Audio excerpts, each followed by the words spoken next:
Susie, Dave Romeo here. Please let Jackie Childs know he has a phone call. Tell him it's from me. Hello, Jackie.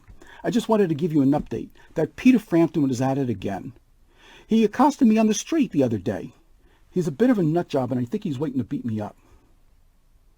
Oh, he's mad because I used the lyrics to one of his songs in an upcoming episode. He shoved me in the shoulder, but I used this Chinese bomb one of my friends, the maestro, gave me. Who put the bomb on? I put the bomb on.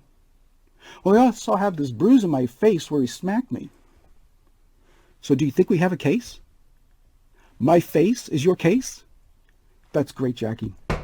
Listen, I gotta go. My next coaching client is here and I have to let him in. Bye. All right, you sit right there and we can get started. Oh! Sweet fancy Moses. That's gotta hurt. I don't care where you're from. My Lord, I wonder how you're feeling after your terrible ordeal.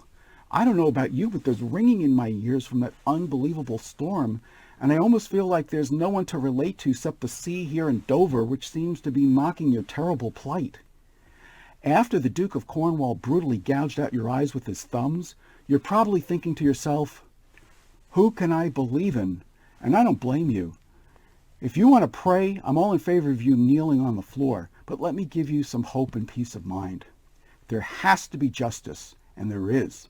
As we speak, a force is coming from France led by Cordelia to right these terrible atrocities. Who do I think can best help you?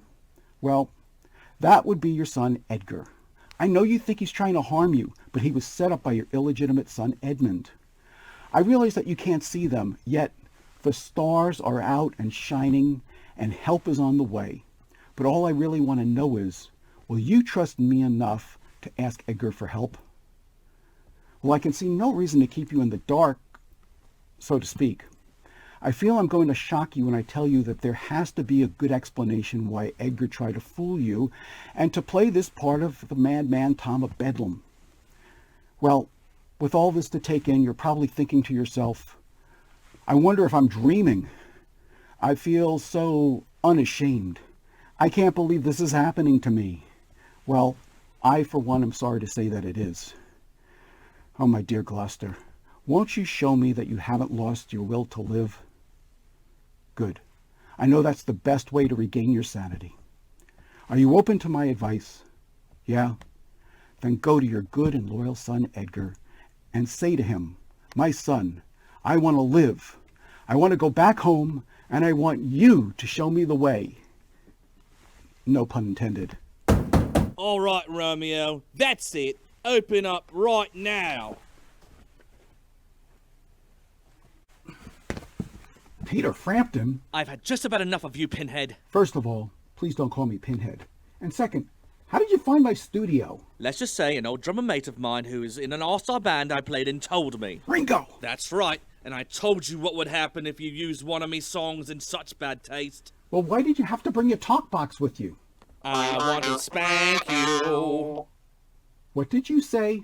I said I want to spank you. You're saying you want a piece of me? I could drop you like a bag of dirt. You want to get nuts? Let's get nuts!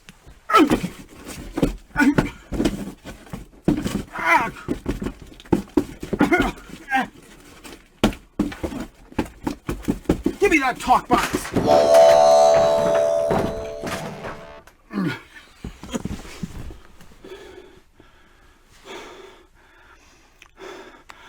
Peter Frampton is a dangerous lunatic. Oh, stop being such a baby. You're a baby! You're a baby.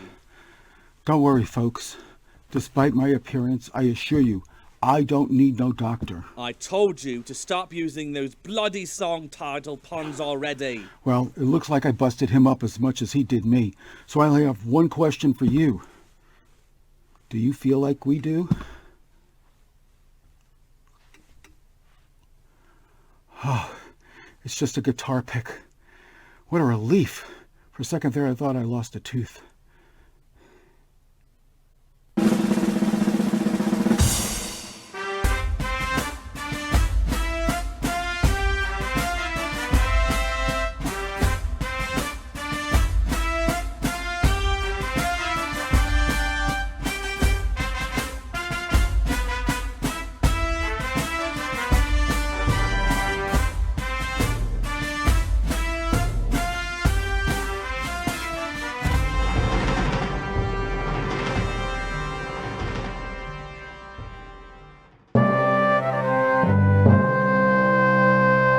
In the 1967 Beatles song I Am the Walrus, John Lennon included dialogue from a BBC radio broadcast at the end of the song.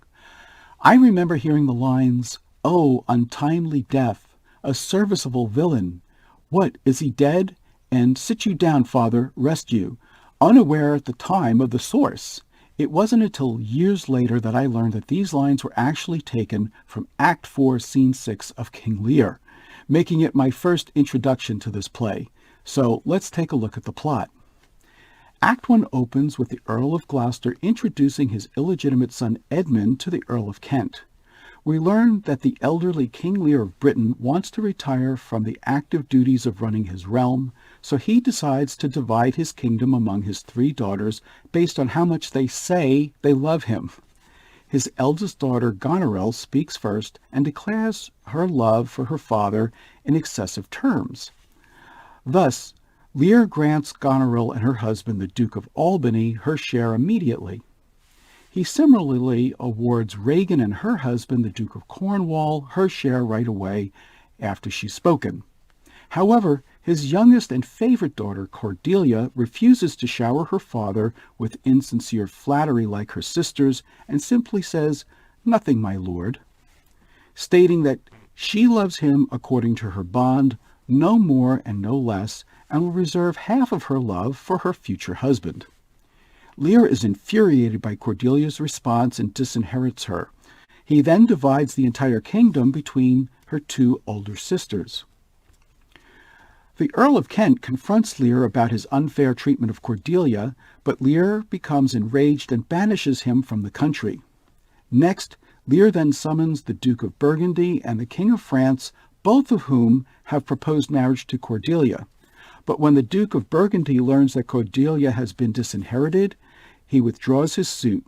However, the noble King of France recognizes her sincere honesty and marries her nonetheless. He criticizes Lear's decision because up until this time, Lear has always praised and favored Cordelia. Lear decides that he'll alternately live monthly with Goneril and Regan and their husbands. He also retains 100 knights to be provided for by his daughters. When Cordelia and the King of France leave, Goneril and Regan speak privately and declare that they believe their father is a foolish old man who cannot be taken seriously. Gloucester's illegitimate son Edmund resents his status and plots to dispose of his legitimate older half-brother Edgar. He dupes his father with a forged letter into believing Edgar plans to kill him and usurp his estate. Meanwhile, the Earl of Kent returns from exile in disguise, calling himself Caius, and Lear unwittingly hires him as a servant. At Albany and Goneril's house, Lear and Kent get into a quarrel with Goneril's steward Oswald. Lear discovers that since Goneril now has power, she no longer treats him with respect. She tells him to cut his retinue in half. Outraged, Lear leaves Regan's home. Lear's fool reproaches him for his foolishness in giving away everything to Regan and Goneril and anticipates that Regan will treat Lear just as poorly as Goneril did. In Act 2, Edmund learns from a courtier named Curin that there's going to be a war between Albany and Cornwall and that Regan and Cornwall are going to Gloucester's house that evening. Edmund fakes an attack by Edgar, and Gloucester, who's completely fooled by Edmund, disinherits Edgar and labels him an outlaw. Kent brings Lear's message to Regan and once again quarrels with Oswald in Gloucester's home. As a result, Regan's husband Cornwall puts Kent in the stocks. When Lear arrives, he's furious about Kent's mistreatment, but Regan dismisses her father just as Goneril did. Lear is outraged, but he realizes that he's powerless to do anything about the situation. When Goneril arrives, she supports her sister's argument against their father, and Lear flies into a rage. He hurries out into a storm to ran against his ungrateful daughters, accompanied by the mocking fool. In Act 3, Kent follows after Lear and tries to keep him safe. Gloucester is repulsed by Lear's mistreatment. Since Lear's 100-knight retinue has been disbanded, Lear's only companions are his fool and Kent, whom he still doesn't recognize. The three wander around on the heath in the storm and encounter Edgar, pretending to be a madman named Tom of Bedlam. Edgar babbles wildly, and Lear denounces his daughters and begins acting out in real madness. Kent finds a hovel and leads them all to shelter. Kent tells a gentleman that the French army has landed in Britain in an attempt to reinstate Lear to the throne. He also asks the gentleman to give Cordelia a message while he continues to look after King Lear on the heath. Meanwhile, Edmund learns that Gloucester is aware of France's impending invasion and betrays his father to Cornwall, Regan, and Goneril. After Edmund and Goneril leave to warn Albany about the invasion, Regan and Cornwall have Gloucester arrested and gouge out his eyes. In the tussle, one of Cornwall's servants comes to Gloucester's defense and fatally wounds Cornwall. Regan kills the servant and tells Gloucester that it was Edmund who betrayed him. She sends the blinded Gloucester out to smell his way to Dover. In Act 4, Edgar, still pretending to be a madman, meets his blinded father on the heath.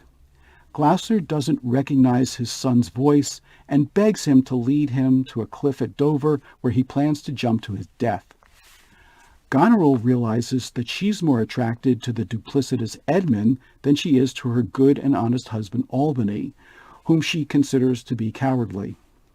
Albany is disgusted by the evil sister's treatment of Lear and Gloucester and denounces his wife. Goneril sends Edmund back to Regan, but after learning of Cornwall's death, she fears that her newly widowed sister may pursue Edmund for herself and sends him a letter through Oswald. Meanwhile, Kent leads Lear to the French army, which is under the command of Cordelia. But Lear is still half mad and extremely humiliated by his earlier behavior. Kent and Cordelia take charge of Lear, whose madness quickly passes, and the two reconcile with one another. At Regan's insistence, Albany joins his forces with hers against the French. Goneril suspects Regan's motives, and Regan rightfully guesses the meaning of her sister's letter and tells Oswald that she's a better match for Edmund. At the same time, Edgar pretends to lead Gloucester to a cliff, then changes his voice and tells Gloucester that he has miraculously survived a great fall. Lear is now completely mad and rants about how corrupt the world is and runs off. Oswald enters while looking for Edmund and, acting on Regan's orders, tries to kill Gloucester, but is instead slain by Edgar. Edgar finds Goneril's letter in Oswald's pocket, which encourages Edmund to kill her husband and take her as his wife. In Act 5, Regan, Goneril, Albany, and Edmund meet with their forces. Albany agrees to fight the French invaders, but insists that they do not harm Lear or Cordelia. The two sisters vie for Edmund, who's made promises to both of them. He also plans to have Albany, Lear, and Cordelia killed. The still disguised Edgar gives Goneril's letter to Albany. As the armies battle, the Britons defeat the French and Lear and Cordelia are captured. Edmund sends the two of them off with secret orders for Cordelia's execution. The victorious British leaders meet, and the newly widowed Regan proclaims that she will marry Edmund. But Albany exposes Edmund and Goneril's conspiracy and declares Edmund to be a traitor. Regan, who's been poisoned by Goneril, staggers and is escorted off stage where she dies. Edgar appears masked and in armor and challenges Edmund to a duel, although no one knows who he is. Edgar mortally wounds Edmund, but he doesn't die right away. Albany confronts Goneril with the letter she intended to be his death warrant. She flees off stage in shame and rage. Edgar uncovers his face and reveals that Gloucester died from shock and joy after Edgar revealed himself to his father, who was relieved that his son Edgar was alive. Since Goneril's plans have been prevented, she commits suicide. The dying Edmund remorsefully decides to try to save Lear and Cordelia, but his confession is too late. Albany sends men to revoke Edmund's orders, but Lear enters carrying Cordelia's body in his arms after killing her executioner. As Kent appears, Lear finally recognizes him. Albany urges Lear to resume his reign, but the trials Lear has experienced prove to be too much for him, and he dies. Albany then asks Kent and Edgar to take charge of the throne, but Kent declines, saying that his master is calling him on a journey and he must follow. Thus, Albany and Edgar are left to restore the kingdom. When we return, we'll look at some of the remarkable characters in King Lear.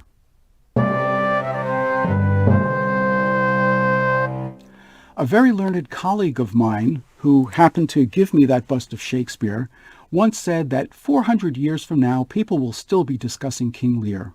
And while I'm sure that's true of all of Shakespeare's plays, I believe Shakespeare's incredible characters will have a lot to do with validating that statement. King Lear, who lived about 800 years BC, is the king of Britain and has been ruling for about 60 years. He's old, he's tired, and he prefers to turn his kingdom over to his 3 daughters so that he could just, as he puts it, crawl towards death. Unfortunately, instead of just dividing up his kingdom 3 ways, he decides to do so based on how much each of his daughters say they love him. His 2 eldest daughters, Goneril and Regan, flatter the king with false adoration, but his innocent youngest daughter, Cordelia, doesn't want to play their game. Unfortunately, she answers nothing to the king's question, and in a fit of rage, he disinherits Cordelia, who is taken anyway by the King of France to be his wife, saying that she herself is a dowry. Lear then divides his kingdom between the 2 eldest daughters and their husbands, the Dukes of Albany and Cornwall, respectively, and in another fit of rage, he banishes the loyal and trusty Earl of Kent, who speaks out against his ridiculous decision to disinherit Cordelia. The Earl of Gloucester has 2 sons. His eldest is Edgar, who is legitimate, loving, and naive, and his illegitimate son, Edmund, who is evil, treacherous, and cunning. Edmund convinces his father through forged letters that Edgar is trying to kill him. Gloucester is duped into believing him and disinherits Edgar, promising to leave everything to Edmund. I do want to say something about the noblest character in the entire play, who's not even given a name and appears in only one scene. As the Duke of Cornwall is gouging out Gloucester's eyes, one of the Duke's servants fatally wounds him in an attempt to stop him from carrying out this horrific act, but is mortally wounded by Regan. And finally, we have Lear's fool, who provides more wisdom and insights than humor in this virtually humorless tragedy. As with many of Shakespeare's plays, the fool is responsible for some of the wisest lessons in the entire work. In Act 1, Scene 4, the fool tells Lear these words of wisdom. "Mark it, nuncle. Have more than thou showest, speak less than thou knowest, lend less than thou owest, ride more than thou goest, learn more than thou trowest, set less than thou throwest, leave thy drink and thy whore, and keep and adore, and thou shalt have more than 2 tens to a score." In Act 1, Scene 5, Lear's fool tries to get through to him about his poor judgment and delivers my favorite line in the entire play. The fool says, "If thou were my fool, nuncle, I'd have thee beaten for being old before thy time." Lear asks, "How's that?" And the fool replies, "Thou shouldst not have been old till thou hadst been wise." And finally, in Act 1, Scene 4, the fool teases Kent, who is sitting in the stocks and is a captive audience. "When a wise man gives thee better counsel, give me mine again. I would have none but knaves follow it, since a fool gives it. That, sir, which serves and seeks for gain, and follows but for form, will pack when it begins to rain, and leave thee in the storm. But I will tarry, the fool will stay, and let the wise man fly. The knave turns fool that runs away, the fool no knave per die." Kent asks, "Where learned you this, fool?" And the fool aptly retorts, "Not in the stocks, fool." When we return, we'll look at some of the plot devices and memorable scenes in King Lear. Once again, we're going to start off the plot devices section with letters of correspondence.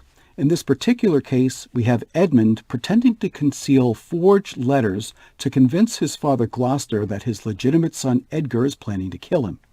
Gloucester is completely taken in by this ruse, by the way. Later on, Edgar intercepts letters from Goneril to Edmund, plotting against Albany's life, and their evil plot is prevented. The storm in this play is described as a tempest, which we've already seen occur just before the beginning of Twelfth Night, the night before the assassination of Julius Caesar, the night of Duncan's murder in Macbeth, and the night of Marina's birth in Pericles, Prince of Tyre. And before the play even begins, we learn of the tempest in the Comedy of Errors, and obviously, let's not forget, the Tempest. In King Lear, the storm is designed to strip Lear of his dignity and lay him naked to the elements and the truth. Illegitimacy is an important aspect of this play because Edmund uses it to defend his evil nature, just as Richard III used his deformities as his justification for becoming a Machiavellian-like villain. And of course, there's also the illegitimate Don John, who claims to be a villain in Much Ado About Nothing. But then again, you have other less menacing illegitimate characters, like the cynical Thersites in Troilus and Cressida, the harmless Bastard of Orleans in Henry VI Part 1, and the noble Philip Falconbridge, a.k.a. Richard Plantagenet, in The Life and Death of King John. And once again, we have a case of banishment. Kent is banished at the beginning of the play for speaking up for Cordelia, even though he returns in disguise to protect King Lear. Of course, Arcite also sticks around after he has been banished in The Two Noble Kinsmen. Romeo returns after his banishment in Romeo and Juliet. Henry Bolingbroke returns from banishment in Richard II. Posthumus returns from banishment in Cymbeline, and Lucius, Alcibiades, and Coriolanus all return after banishment to seek revenge on their former homelands in Titus Andronicus, Timon of Athens, and Coriolanus respectively. As far as memorable scenes go, let's take a look at 3. First, we have Act 3, Scene 2, in which Lear, his fool, and Kent are caught out on the heath during a terrible storm, and Lear slips into madness, which is accelerated after they encounter Edgar, who pretends to be Tom of Bedlam, a mad knave who rants long passages of gibberish that Lear thinks are brilliant. It's one of the most disturbing scenes in the play, which is saying a lot considering how disturbing the next scene is. In Act 3, Scene 7, we actually experience the barbaric cruelty towards the helpless Earl of Gloucester, who's tied down in a chair in his own house, while the Duke of Cornwall gouges out his eyes with his own fingers. Were that not enough, he's egged on by his wife Regan to finish the job and kick Gloucester out of his house and let him smell his way to Dover. I realize this is a tragedy, but is this really entertainment? And finally, in Act 4, Scene 6, we see Edgar lead the blinded Gloucester to a cliff in Dover, but mercifully prevent him from killing himself. The two encounter Lear, who by this point is quite mad, and the scene is as memorable as it is depressing. When we return, we'll look at some of the major themes that run through King Lear. There are numerous themes that run through King Lear, but let's just focus on madness, nakedness, and blindness for the moment. Lear starts off being mad or angry at both Cordelia and Kent for challenging his expectations of them. 2 of the characters are actually driven mad, Lear himself and later Gloucester after being blinded by the Duke of Cornwall. You can hardly blame either of them considering Lear's disrespectful and dismissive treatment by his 2 eldest daughters, and Gloucester for being tied down in his own house and having his eyes gouged out for trying to protect the dejected king. Edward feigns madness in order to protect his own life, and yet his madness is seen as genius by King Lear. The nakedness in this play has nothing to do with sensuality or eroticism. In fact, it's quite the opposite. It's ugly, disturbing, and unattractive. Its purpose is merely to strip bare all of the pretenses of rank, followers and nobility and to show us the baseness of human existence.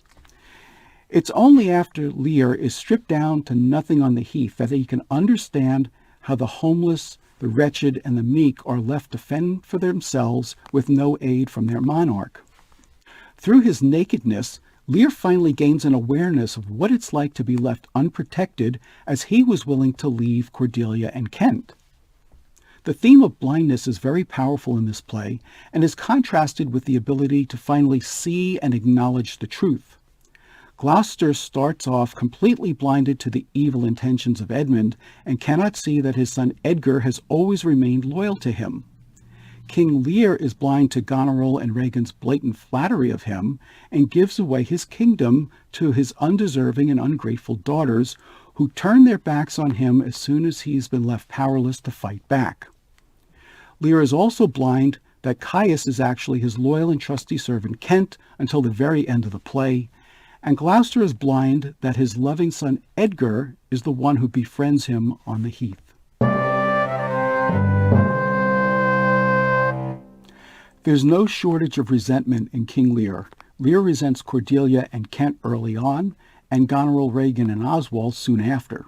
Goneril and Regan resent Lear for making them wait for their inheritance, Cordelia for being their father's favorite, and eventually each other for being rivals for Edmund's affections. Goneril resents her husband for not supporting her evil ways. Kent resents Oswald for being a disrespectful lackey, and Edmund resents his brother Edgar for being the legitimate heir to Gloucester's fortune. But there's also some charity in this play, although it's not as abundant as the resentment. Kent, Gloucester, and Cordelia all show charity towards Lear. The King of France shows charity to Cordelia after she's been disinherited by her father. In Act 1, Scene 1, the King of France calls out Lear for disinheriting Cordelia, who's trying to speak honestly to her father and not feed him with false flattery like her two older sisters had. The king says to Lear, "This is most strange, that she that even but now was your best object, the argument of your praise, balm of your age, most best, most dearest, should in this trice of time commit a thing so monstrous to dismantle so many folds of favor.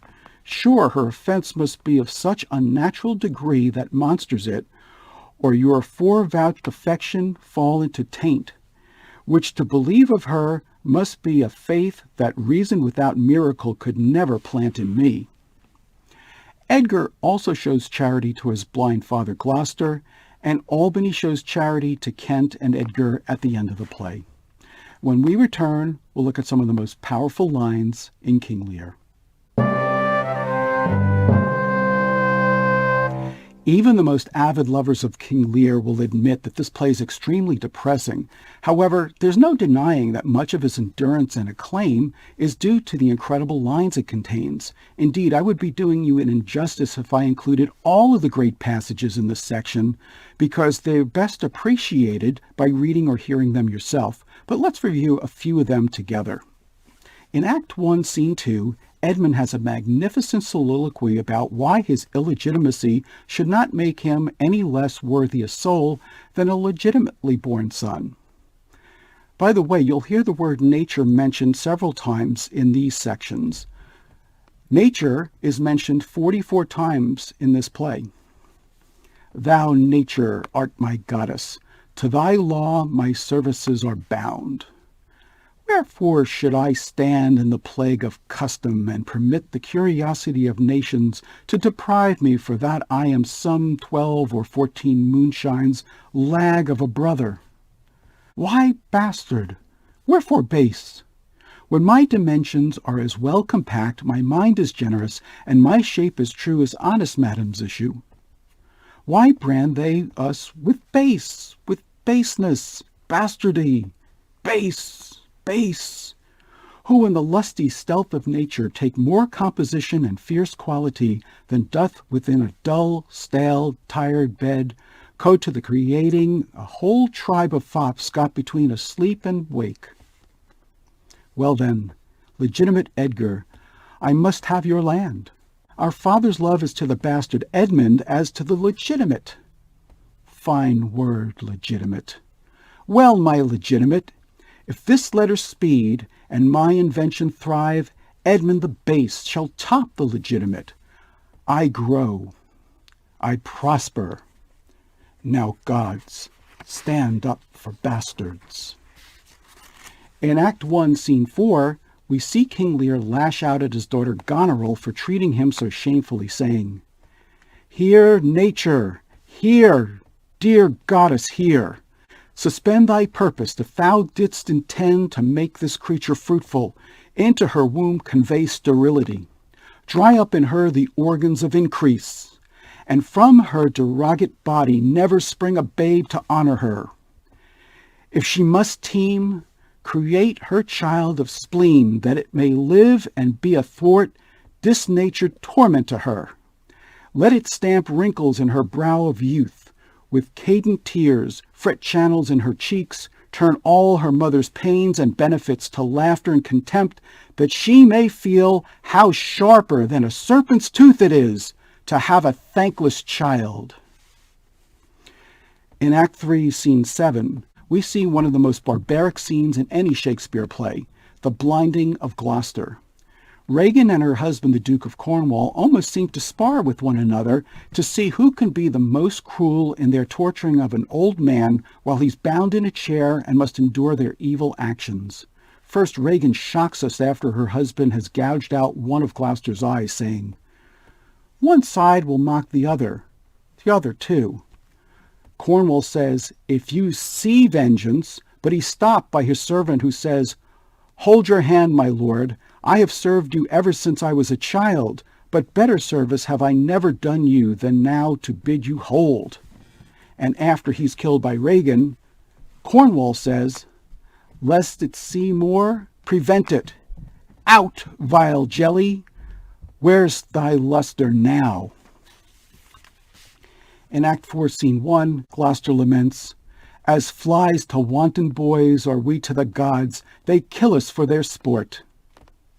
In Act 4, Scene 6, Gloucester, recognizing Lear, says, "The trick of that voice I do well remember. Is it not the king?" And Lear says, "Aye, every inch a king. When I do stare, see how the subject quakes. I pardon that man's life. What was thy cause? Adultery? Thou shalt not die? Die for adultery? No, the wren goes to it, and the small gilded fly does lecher in my sight. Let copulation thrive, for Gloucester's bastard son was kinder to his father than my daughters got 'tween the lawful sheets. To it, luxury. Luxury in that time meant lechery. Pell-mell, for I lack soldiers. Behold yon simpering dame, whose face between her forks presages snow that minces virtue and does shake the head to hear of pleasure's name. The fichu nor the soiled horse goes to it with a more riotous appetite. Down from the waist they are centaurs, though women all above. But to the girdle do the gods inherit. Beneath is all the fiends. There's hell, there's darkness, there's the sulphurous pit. Burning, scolding, stench, consumption. Fie, fie, fie. Pff, pff. Give me an ounce of civet, good apothecary, to sweeten my imagination. There's money for thee." Gloucester says, "Oh, let me kiss that hand." And Lear says, "Let me wipe it first. It smells of mortality." What a great line. In Act 4, Scene 7, King Lear is finally reconciled to his daughter Cordelia. He says to her in humility, "Pray, do not mock me. I am a very foolish, fond old man. 80 and upward, not an hour more or less. And to deal plainly, I fear I am not in my perfect mind. Methinks I should know you, and know this man. Yet I am doubtful, for I am mainly ignorant what place this is. And all the skill I have remembers not these garments, nor I know not where I did lodge last night. Do not laugh at me, For as I am a man, I think this lady to be my child Cordelia. Cordelia answers him, and so I am, I am. Lear asks, be your tears wet? Yes, Faith. I pray, weep not. If you have poison for me, I will drink it. I know you do not love me. For your sisters have, as I do remember, done me wrong. You have some cause. They have not. To which Cordelia replies, no cause, no cause. And finally, in Act 5, Scene 1, we hear Edmund in another soliloquy musing over what he should do about Regan and Goneril, who both desire him, yet he remains pragmatic at best and disinterested at worst. He begins, to both these sisters have I sworn my love, each jealous of the other as the stung are of the adder. Which of them shall I take? Both? One? Or neither? Neither can be enjoyed if both remain alive. To take the widow exasperates, makes mad her sister Goneril, and hardly shall I carry out my side her husband being alive. Now, then, we'll use his countenance for the battle, which being done, let her who would be rid of him devise his speedy taking off. As for the mercy which he intends to Lear and to Cordelia, the battle done, and they within our powers shall never see his pardon, for my state stands on me to defend, not to debate. When we return, we'll look at some of the major turning points in King Lear, as well as some of the correlations to the other Shakespeare plays. Before we begin looking at the major turning points, please note that there are some significant differences between the quarto text and the folio text of King Lear. For example, 300 lines were removed from the earlier work, and 100 lines were added to the latter. In addition, the scenes and acts vary from one version to the next, so if you're having trouble locating a scene, check with the other version. Because of the way the play is structured, several key turning points take place at the very beginning of King Lear. For example, in Act 1, Scene 1, Cordelia has the opportunity to explain to her father that she loves him dearly, but not because she wants any of his land from him. Unfortunately, when asked what she has to say, she simply says nothing. When Lear says nothing will come of nothing, she misses the opportunity once more to clarify her meaning, and in doing so loses her share of her father's kingdom. Also, in that same scene, Kent gets banished by King Lear for trying to talk some sense into him. However, had Lear the clarity to listen to Kent's wise counsel, he could have saved himself a lot of grief by not allowing his two eldest daughters so much free rein and control of his kingdom, and at least he would have had Cordelia to stay with if the other two turned against him. In addition, he would have had Kent by his side, who was a strong leader, and would have easily been able to use Lear's knights to keep the evil sisters in check. Next, in Act 1, Scene 3, the banished Kent returns in disguise as Caius to look after Kent and to summon Cordelia as to what has taken place. It's only through his intervention that France is able to join the fray and get Albany's attention that King Lear and Cordelia need saving. Had Kent not returned, Lear probably would have gone mad and died in obscurity. Of course, he still goes mad, but at least we know what happened, and he has the opportunity to reconcile with Cordelia. And finally, in Act 4, Scene 5, Edgar intercepts Goneril's letters from Oswald on the heath and delivers word to Albany about the plot in his life. If not for his actions, Edmund could have gotten away with Albany's murder and possibly become the next ruler of Britain. But now let's take a look at some of the correlations between King Lear and the other Shakespeare plays. In Act 1, Scene 1, we see that Earl of Kent is wrongfully banished, but returns not in vengeance, but out of pure love for the king who banished him. Of course, if you know anything about Shakespeare's plays, as a rule of thumb, it's never a good idea to banish anyone who can come back and destroy you. For example, in Titus Andronicus, the powerful warrior Lucius is banished by Rome, makes friends with his former enemies, the Goths, and they agree to join him and destroy Rome. In Coriolanus, the powerful title character and warrior is banished by Rome and goes to his former enemies, the Volsces, who also agree to back him and destroy Rome. In Timon of Athens, the powerful warrior Alcibiades is banished by Athens and returns with a powerful army to destroy his former homeland. And in Richard II, Henry Bolingbroke is banished from England and returns with an army and usurps Richard and becomes king. Now, sometimes you can get off easy. In The Two Gentlemen of Verona, Valentine gets banished and lives in the forest. In The Two Noble Kinsmen, Arcite disregards his banishment orders and stays in Athens because he's in love with Amelia. And in As You Like It, Rosalind and Duke Sr. use their banishment to lounge around in the forest of Arden without bothering anyone. You also have the rare exception when someone you banish returns and winds up helping you, like Posthumus does in Cymbeline.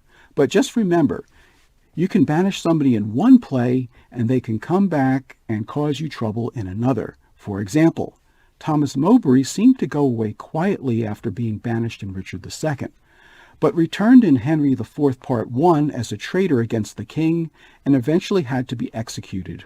And then we have Queen Margaret, who was banished in Henry VI Part III, but decides to stick around to curse just about everyone in Richard III because they didn't have the good sense to dispatch her when they had the chance in the first place.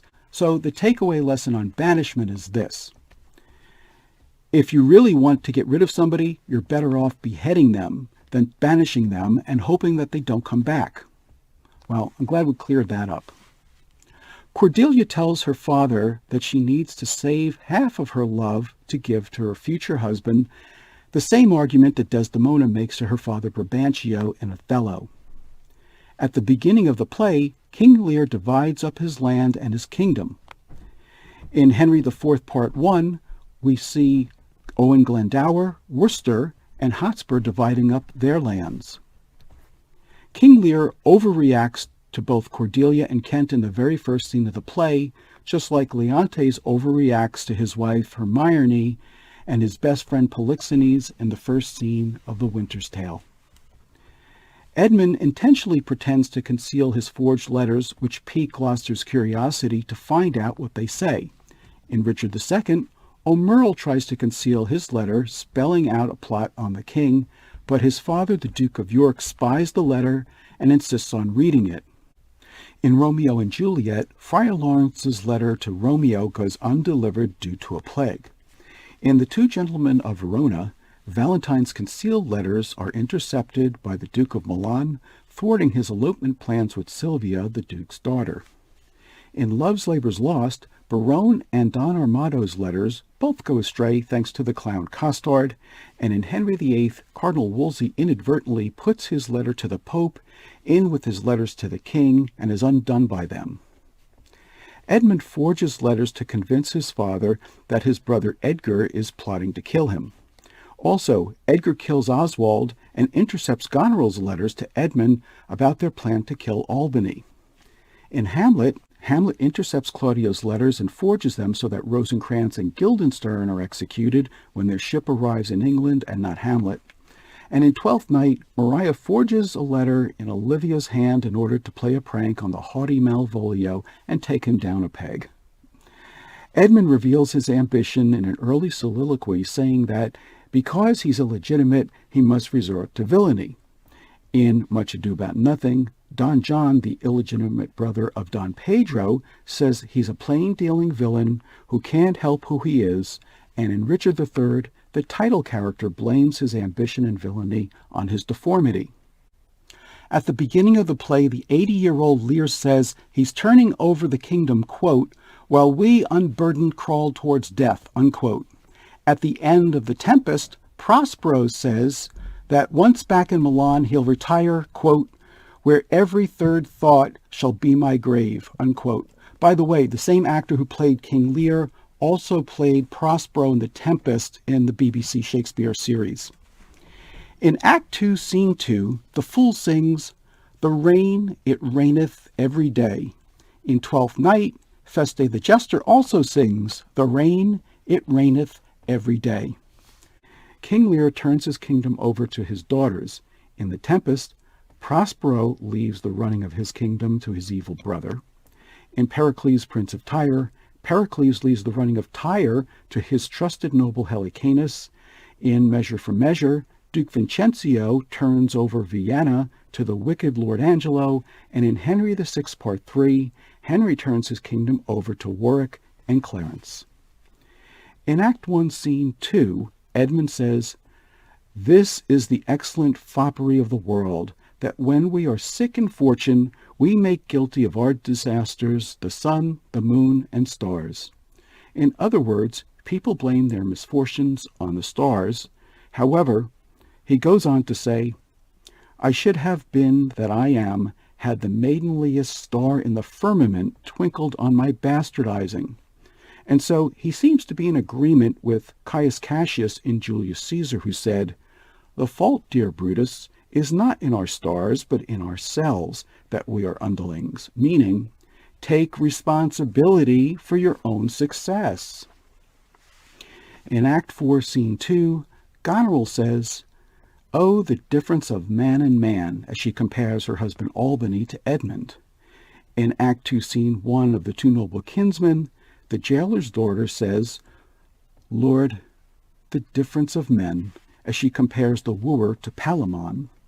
And in Act 1, Scene 2 of Measure for Measure, Mistress Overdone compares Lucio and his companions to Claudio, saying, "There's one yonder arrested and carried to prison was worth 5,000 of you all." Cordelia has to choose between two suitors and winds up marrying the right one, just like Amelia does in The Two Noble Kinsmen. In Act 5, Scene 3, we learn that Goneril is dead after having confessed that she poisoned her sister Regan. At the end of Cymbeline, we learn that the queen is dead after having confessed that she was poisoning Cymbeline. There are also some biblical correlations. Some are more obscure than others, so let's just look at the most obvious one. In Act 4, Scene 3, Cordelia says, "O dear Father, it is thy business that I go about." That sounds very similar to the Gospel according to St. Luke, chapter 2, verse 49. When the Blessed Mother asks Jesus why he has caused St. Joseph and her to seek him for the last 3 days, Jesus replies, "How is it that you sought me? Did you not know that I must be about my Father's business?"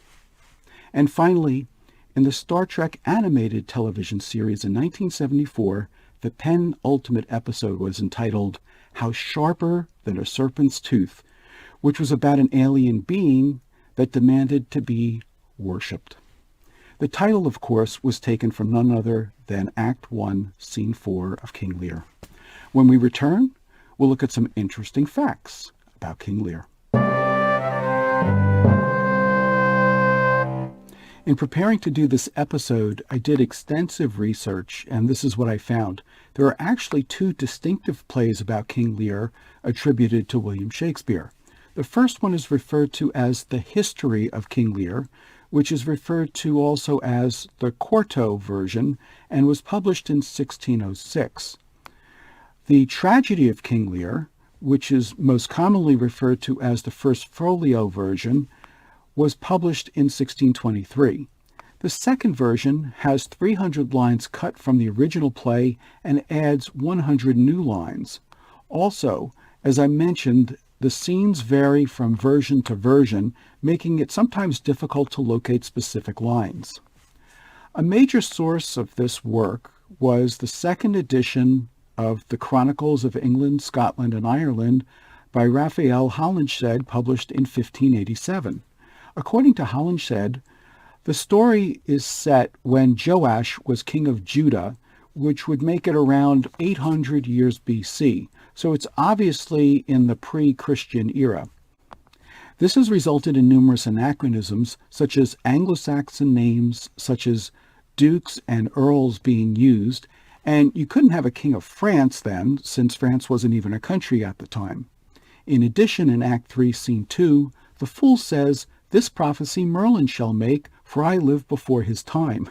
It's almost as if Shakespeare is letting us know that he did this deliberately and is aware of the anachronism, since Merlin hadn't even been born yet and was first introduced in 1130. Another anachronism has to do with the name Edgar chooses when he's pretending to be the madman called Tom of Bedlam. This term originally referred to a patient of an English mental institution which is known today as Bethlehem Royal Hospital, St. Mary Bethlehem, or Bedlam, and is located in Bromley, London. The hospital didn't even start operating until 1330, so it would have been familiar to Shakespeare's audiences, even though it definitely didn't exist 800 years BC. In addition, Shakespeare drew from a fictitious story entitled Lear of Britain, spelled L-I-E-R, who was a mythological Celtic king. This story is recounted in the pseudo-historical book History of the Kings of Britain by Catholic cleric Geoffrey Monmouth, which was written around 1136 AD.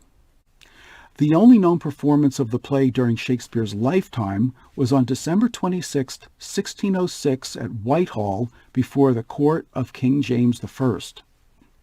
During the 17th century, the play was considered so disturbing, depressing, and unsatisfying that in 1681, Nahum Tate wrote an alternate version of the play with a happier ending in which King Lear lives and Cordelia and Edgar marry, which was substituted and used for about 157 years before audiences returned to the original tragic version in the 19th century. The name Albany refers to the ancient name for Scotland.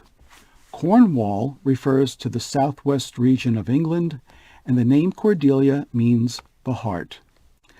The term nuncle, which the fool keeps saying when he's speaking directly to Lear, is a Middle English word meaning uncle. If you've ever seen the 1965 film The Sound of Music, you'll know that there's a song in there entitled How Do You Solve a Problem Like Maria?, in which Maria is described as, among other things, a flibbertigibbet. This is another Middle English word that means gossip. It's also one of the terms Edgar uses when he's attempting to be Tom of Bedlam and spewing gibberish. It's the only other time I've ever heard this term used. As I mentioned at the beginning of this video, some of the lines from a radio broadcast were recorded and mixed into the Beatles song I Am the Walrus. Apparently, John Lennon happened upon the play on the BBC Third program in 1967 while fiddling with the radio and working on the song. However, he said that he didn't find out until years later when someone told him that the broadcast was from King Lear.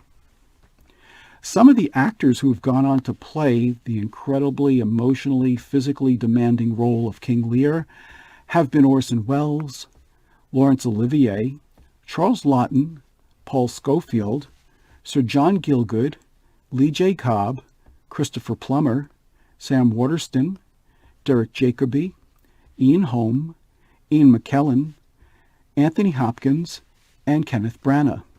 And finally, in the 1990 film The Godfather Part 3, director Francis Ford Coppola deliberately incorporated elements of King Lear into the film, such as Michael Corleone's attempt to retire from his criminal empire, which throws it into chaos, and having Michael's daughter die in his arms at the end.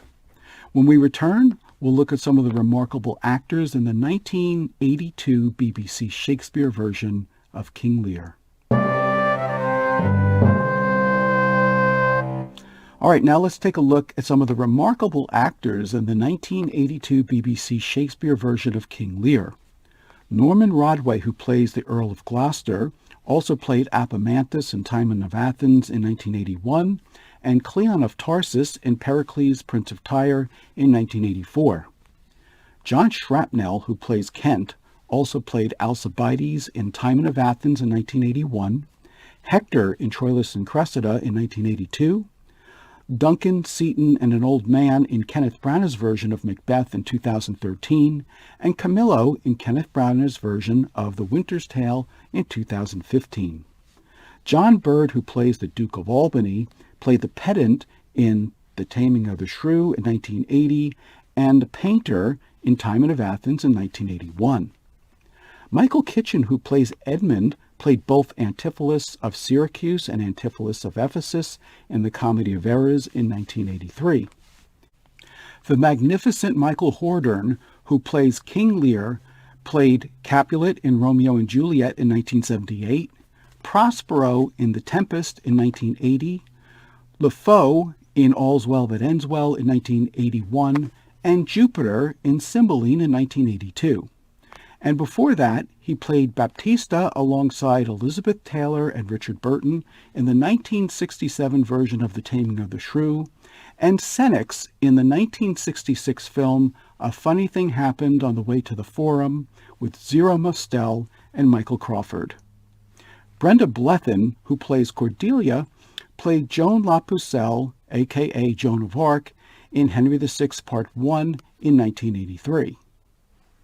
Penelope Wilton, who plays Regan, also played Desdemona in Othello in 1981. Harry Waters, who plays the King of France, also played Biondello in The Taming of the Shrew in 1980, and Phidias in Antony and Cleopatra in 1981. Tim Brown, who plays the Captain, also played a servant to the Lord Chief Justice in Henry IV Parts 1 and 2, both in 1979. Peter Walmsley, who plays the third servant, also played a servant to Troilus in Troilus and Cressida, and an officer in Othello, both in 1981. Frank Middlemass, who plays the Fool, also played Pompey Bum in Measure for Measure in 1979, and Bishop and eventually Cardinal Winchester in Henry VI Parts 1 and 2, both in 1983. George Rao, who plays the Doctor, also played Sir Thomas Erpingham in Henry V in 1979, Paulina Stewart in The Winter's Tale, and Euphronius in Antony and Cleopatra, both in 1981. And finally, Anton Lesser, who plays Edgar, played Troilus in Troilus and Cressida in 1981, Feste the Jester in the 1988 Kenneth Branagh version of Twelfth Night, Sir Thomas More in the Wolf Hall TV series, and Exeter in the Hollow Crown BBC series. Now, stay tuned for today's trivia challenge, which is called Overnight Accommodations. All right, now it's time for today's trivia challenge, which is called Overnight Accommodations. Identify the Shakespeare plays in which the following places of interest are mentioned and their significance. Number 1, the Inn of the Garter. Number 2, the Centaur in Ephesus. And number 3, the Elephant in Illyria. When we return, I'll have the answers for you, and we'll wrap up with some relevant lessons from King Lear. All right, now let's see how you did on today's trivia challenge called Overnight Accommodations. You were to identify the Shakespeare play in which the following places of interest are mentioned and their significance. Number 1, the Inn of the Garter. It's where Falstaff lodged in The Merry Wives of Windsor. Number 2, the Centaur in Ephesus.